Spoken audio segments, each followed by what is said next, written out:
हमारे ऋषि मुनियों ने प्राचीन काल में कुछ सिद्धांतों का प्रतिपादन किया था, जिसके अंतर्गत मनुष्य अपने जीवन के कर्तव्यों को पूर्ण करते हुए जीवन के अंतिम लक्ष्य मोक्ष की प्राप्ति कर सके। इसी अवधारणा को पुरुषार्थ या पुरुषार्थ चतुष्टय कहा गया। यह पुरुषार्थ ही है जिसके पीछे मनुष्य आजीवन भागता रहता है तथा अपने उद्देश्यों की पूर्ति करता है। तो आइए जानते हैं चार पुरुषार्थ क्या है। पुरुषार्थ दो शब्दों पुरुष और अर्थ से मिलकर बना है, जहां पुरुष का अर्थ मनुष्य जाति से है और अर्थ से तात्पर्य समझने से है। इस प्रकार पुरुषार्थ का अर्थ है मनुष्य के जीवन का अर्थ समझना। ईश्वर ने हम मनुष्यों को इस योग्य बनाया है कि हम अपनी बुद्धि का प्रयोग करते हुए स्वयं की रक्षा कर सकें तथा एक सभ्यता का निर्माण कर सकें। इस सभ्यता में हम एक दूसरे की सहायता करते हुए कुछ सिद्धांतों के आधार पर अपना जीवन व्यतीत करते हैं। ये चार पुरुषार्थ मनुष्य जीवन के लक्ष्य हैं, जिनके आधार पर हम इस समाज में एकजुट होकर रह रहे हैं। ये चार पुरुषार्थ हमारे मनुष्य जीवन के चार स्तंभ हैं, जिनके द्वारा हम अपना जीवन व्यतीत कर सकते हैं। प्राचीन काल की एक कहावत है, विद्याविहीनः पशुभिः समाना, अर्थात विद्या के बिना हम सब पशु के समान हैं। जिस प्रकार जंगल में एक पशु दूसरे पशु का खाना बनकर मूल्यवान बनता है, ठीक वैसे ही हम हमारी बुद्धि का प्रयोग करते हुए मानव सभ्यता में एक दूसरे की सहायता करके एक दूसरे के जीवन में मूल्यवान बनते हैं। ये चार पुरुषार्थ भी हमें उसी के लिए प्रेरित करते हैं, जिससे या तो हम दूसरों के लिए या दूसरे हमारे लिए मूल्यवान बन सकें तथा एक दूसरे पर निर्भर रहकर एक सभ्य समाज की रचना हो सके। पुरुषार्थ का सिद्धांत चार पुरुषार्थों धर्म, अर्थ, काम और मोक्ष का उल्लेख करता है, जो इस प्रकार है। पहला है धर्म। धर्म का तात्पर्य है धारण करना। मनुष्य मनन एवं विचार पूर्वक जिन सत्कर्मों का करना अपना कर्तव्य समझता है, उनकी पूर्ति के लिए जीवन पर्यंत प्रयत्नशील रहना धर्म कहलाता है। मनुष्य जिस समाज, देश एवं राष्ट्र में जन्म लेता है, उस समाज अथवा देश की सेवा करना, उसकी सर्वांगीण उन्नति में योग देना, उसकी मान मर्यादा के लिए जीवन को बलि वेदी पर चढ़ा देना भी मनुष्य का सच्चा धर्म है। समाज एवं राष्ट्र की सामयिक मनोदशा का अध्ययन करके तदनुकूल आचरण करना युगधर्म कहलाता है। पर ऐसा आचरण स्थायी नहीं होता, कुछ काल के लिए होता है। जिन परिस्थितियों को देखकर युग धर्म अपनाया जाता है, वह परिस्थितियां जब टल जाएं तो उसमें परिवर्तन कर लेना उचित है। दूसरा है अर्थ।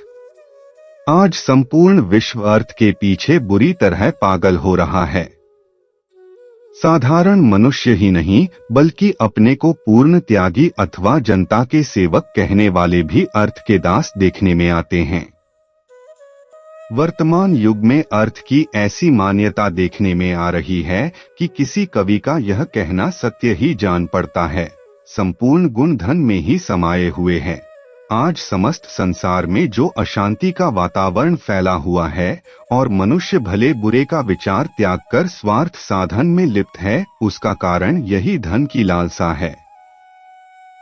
हिंदू संस्कृति के अनुसार ब्रह्मचर्य आश्रम को समाप्त कर जब मनुष्य गृहस्थ जीवन में प्रवेश करता है, तो उसे सुखमय बनाने के लिए अर्थ की आवश्यकता पड़ती है। क्योंकि शेष तीन आश्रम इसी गृहस्थ आश्रम के भरोसे रहते हैं और नित्य प्रति पंचयज्ञों का करना भी गृहस्थ का कर्तव्य माना जाता है, इसलिए गृहस्थ को आवश्यक अर्थ की अभिलाषा करना और उसका संग्रह करना बुरा नहीं कहा जा सकता।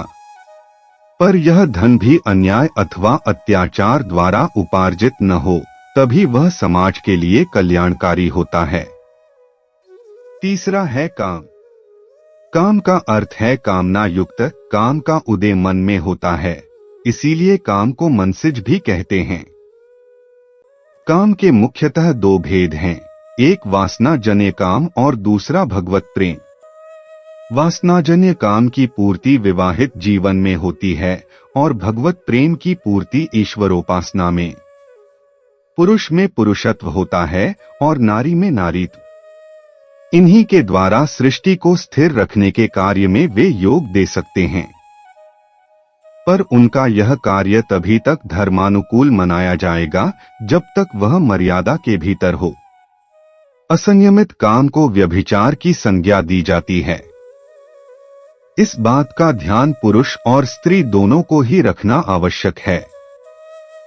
वे जितने ही संयम और आत्मिक सहयोग की भावना में गृहस्थ जीवन का निर्वाह करेंगे, उतने ही अनुपात में दाम्पत्य प्रेम का आनंद प्राप्त कर सकेंगे। गृहस्थ जीवन का सुचारू रूप से निर्वाह करने से ही मनुष्य भगवत भक्ति की ओर अग्रसर हो सकता है, और एक समय ऐसा आता है कि वह घर के बंधन को त्याग कर ईश्वर प्राप्ति में ही संलग्न हो जाता है। चौथा है मोक्ष। सभी प्राणी दुख को दूर करने और सुख प्राप्त करने का प्रयत्न करते रहते हैं, और सुख भी ऐसा जिसका कभी नाश न हो। किंतु दुख का अत्यंत अभाव किस प्रकार हो, यह एक बड़ी जटिल समस्या है। कारण दुख का अत्यंताभाव किसी सांसारिक वस्तु या सफलता से नहीं हो सकता। संसार के बड़े से बड़े धनी और चक्रवर्ती सम्राट को भी अनेक प्रकार की चिंताएं देखने में आती हैं और तरह तरह के प्रत्यक्ष और अप्रत्यक्ष कष्ट भी सहन करने पड़ते हैं। तब शाश्वत सुख कैसे प्राप्त किया जा सकता है? इसके लिए त्याग और तपस्या की आवश्यकता होती है। यम नियम का पालन, सत्यानुमोदित कर्मों का आचरण, प्राणी मात्र को आत्मवत मानना, सेवाव्रत को धारण करना, सब प्रकार के दुर्व्यसनों का त्याग आदि ऐसे दैवी गुण हैं जिन पर चलकर मनुष्य मोक्ष मार्ग पर अग्रसर हो सकते हैं। हमारे पूर्वज ऋषि महर्षियों ने विशेष मनन पूर्वक इन 4 सूत्रों का आविष्कार किया था। किसी भी मनुष्य के भीतर जितनी भी अभिलाषाएं या मनोभावनाएं हो सकती हैं, उन्हें इन्हीं 4 विभागों में बांटा जा सकता है। इन्हीं चारों तत्वों को अपनाकर मनुष्य अपने जीवन को पूर्ण सफल बना सकता है। खेद है कि आजकल के मनुष्य केवल 2 तत्वों अर्थ और काम को अपनाकर वह भी बड़े गलत तरीके से संपूर्ण मनोरथों के सिद्ध होने की आशा किया करते हैं। धर्म एवं मोक्ष के प्रति अब किसी में आस्था नहीं रह गई है। अर्थ को प्रथम स्थान मिलने से ही मनुष्य का शोषण करने लग गया है, और काम की दृष्टि से उसका आचरण पशुओं से घोर निकृष्ट समझा जाने लायक बन गया है। इसलिए जब हमारे बंधुगण धर्म, अर्थ, काम, मोक्ष इन चारों पुरुषार्थों पर उनके सच्चे रूप से आचरण करेंगे, तभी वे कल्याण की आशा कर सकते हैं। पुरुषार्थ का महत्व क्या है? हिंदू दर्शन में पुरुषार्थ अर्थात धर्म, अर्थ, काम और मोक्ष का विशेष महत्व है। पुरुषार्थ का सिद्धांत इस प्रकार से प्रतिपादित किया गया है जिससे व्यक्ति विशेष अपने सभी कर्तव्यों को पूर्ण करते हुए एक आदर्श समाज की स्थापना में अपना योगदान दे सके। पुरुषार्थ के माध्यम से ही व्यक्ति भौतिक और आध्यात्मिक जीवन के मध्य संतुलन स्थापित करता है।